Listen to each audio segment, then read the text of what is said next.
जय महाराष्ट्र मित्रांनो, मी सर्वेंद्र शिलस्कर ॲप्टिट्यूडवाल्या प्लॅटफॉर्ममध्ये तुमचं स्वागत आहे. आज आपण बघणार आहे बारचे प्रश्न, जसं 3.9 बार, 23 बार आणि 432 बार.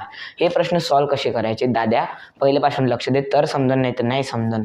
ट्रिक आहे, खूप समजायची गरज आहे. नंतर आपण बघू 3.9 बार. याला सॉल्व कसं करायचं हे पहा. लोकांचे बारवाले प्रश्न पाहून असं तोंडून जाते, असं चिमून जाते. प्रश्न येईन का नाही याच्यावर नाही, पण आपण शिकून काय राहिलो याच्यात मतलब आहे.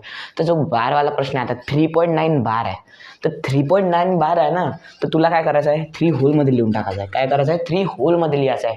वेलमध्ये नाही, होलमध्ये. हां, इथं वेल म्हणशील, होलमध्ये लिहायचं आहे. आणखी इथं ह्या जो पॉईंट नंतर जो आहे संख्या ते लिहायची आहे. आता पॉईंट नंतर एक संख्या असली तर 9 लिहायचा.